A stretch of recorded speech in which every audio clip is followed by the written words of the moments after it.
त्यांच्याकडे जाऊया। शांतता राखा। आपल्या ठाणे कमिशनरेटचे माननीय पोलीस आयुक्त साहेब इथे आलेले आहेत, त्याचप्रमाणे शासनाचे प्रतिनिधी माननीय जिल्हाधिकारी साहेब ते सुद्धा इथे आलेले आहेत। आपण 2 मिनिटं शांतरामी त्यांना इथे घेऊन येतो आपल्यासोबत।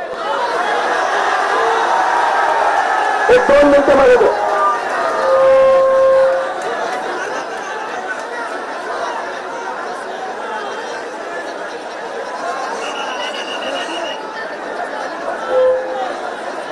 पोलीस आयुक्त आणि सरकारचे कर्मचारी किंबहुना सरकारचे प्रतिनिधी या ठिकाणी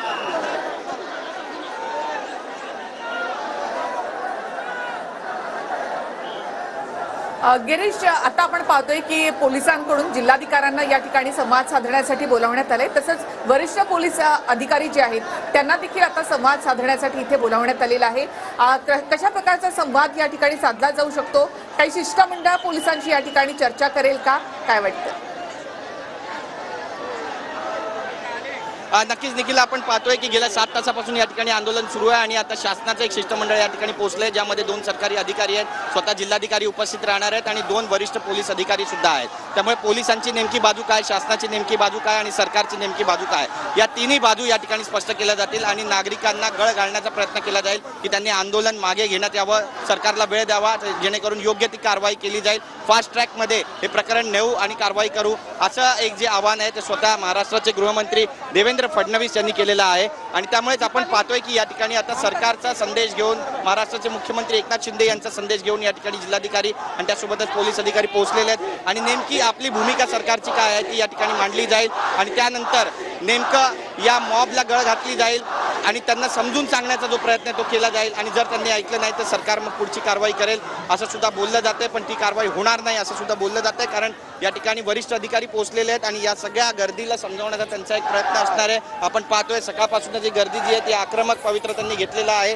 बदलापूर स्थानक त्यांनी आपल्या ताब्यामध्ये घेतलेलं आहे, बाहेर सुद्धा आपण पाहिलं बदलापूर स्थानकाच्या बाहेर तिकडे दुकानं बंद आहेत आणि तीव्र आक्रोश, तीव्र निदर्शनं या ठिकाणी केली जात आहेत। जी घटना घडली ती अत्यंत निंदनीय आहे आणि याबाबत पोलिसांना देखील निलंबित करण्यात आल्याचं बोललं जात आहे।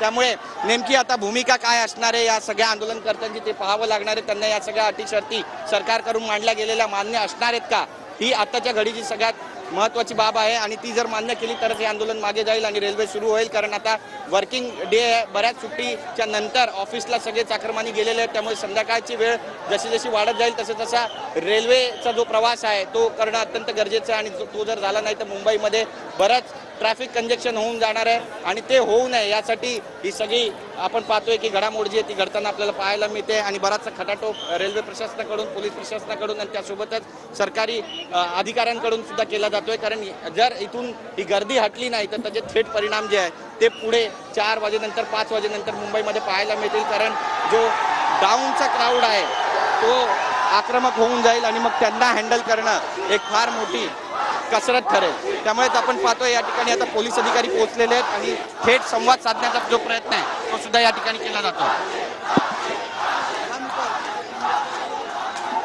नक्कीच गिरीश, तर वरिष्ठ पोलीस अधिकारी या ठिकाणी पोहोचलेले आहेत, त्यांच्याकडून आता आंदोलकांसोबत संवाद साधला जाईल। वरिष्ठ अधिकारी एकमेकांसोबत चर्चा करतायत। बरोबर आहे गिरीश, बोला। आपण पाहतोय की वरिष्ठ अधिकारी आहेत ते या ठिकाणी पोहोचलेले आहेत, राजेंद्र शिवसे आहेत, त्यासोबतच शुक्लाजी आहेत आणि सर्व वरिष्ठ अधिकारी यांनी आपसामध्ये बातचीत केलेली आहे। आरोपीला फाशी द्या अशी मागणी या मॉब कडून केली जाते।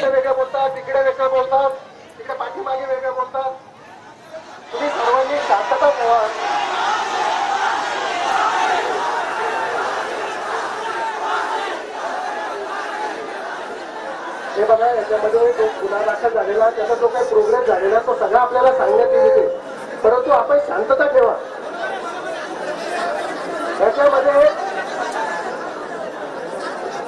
याच्यामध्ये चर्चा होणं आवश्यक आहे। पोलिसांनी काय केलं, तुम्हाला काही शंका आहे त्या शंकाचं निरसन आम्ही इथे करण्यासाठी बसलेलो आहोत। परंतु तुम्ही जर